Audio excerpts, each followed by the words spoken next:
चलिए 21 नंबर में दिया है यहाँ पे, लकी जब बीमार पड़ा। इसमें मिलान करना है। जैसे मच्छर काटने से जो होने वाला रोग है वह मलेरिया है, डेंगू है, और छूने से जो होता है रोग वो संक्रामक रोग है। ठीक है, संक्रामक रोग और भी हो जाएगा बहुत से, वायरस, बहुत से ऐसे रोग हो जाएगा। संक्रमित रक्त चढ़ने से हेपेटाइटिस, मलेरिया आदि। कुत्ता काटने से रेबीज होता है। दूषित पानी पीने से हैजा, दस्त, पेचिश आदि होते हैं।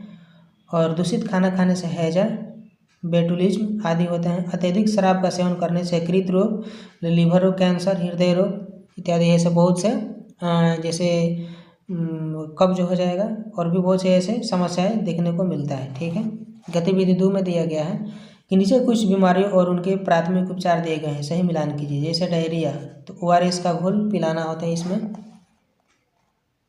और कुत्ता कटने पर बहते पानी से धोना। डेंगू के लिए मच्छरदानी का प्रयोग करना। कटना या छीलना जगह को साफ कपड़े से बांधना। जलने वाले जगह पर घाव को साबुन पानी से धोना। ठीक है,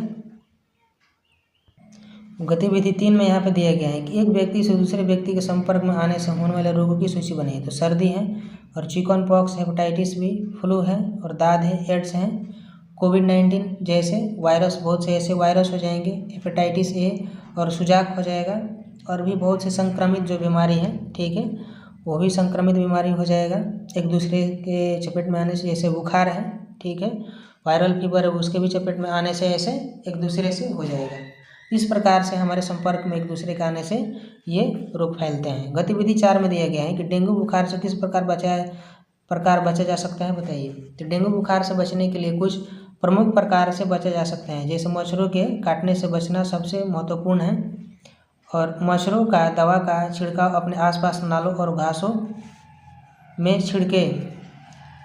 रात के समय मच्छरदानी लगाकर सोए ताकि वे आपको काट ना पाए। इस प्रकार से हम इन उपायों को करके डेंगू बुखार से बच सकते हैं। ठीक है,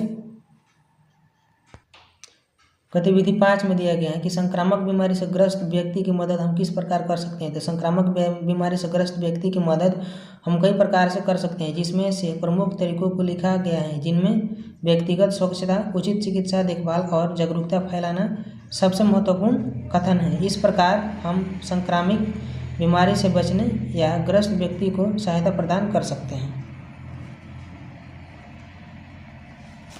अब इसमें 6 नंबर में दिया गया है, गतिविधि 6 में,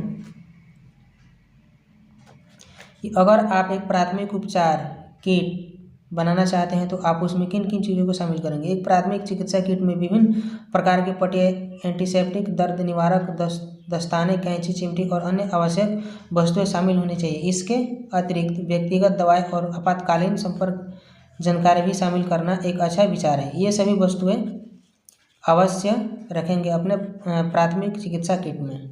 ठीक है, 7 नंबर में दिया गया है कि मलेरिया से बचाव करने से संबंधित एक पोस्टर चिपकाए। तो यहाँ पर इससे रिलेटेड एक पोस्टर बनाना है। तो यहाँ तक हमारा इस चैप्टर का अंतिम क्वेश्चन था, जो कि पूरी तरह से 21 चैप्टर का कंप्लीट हो गया।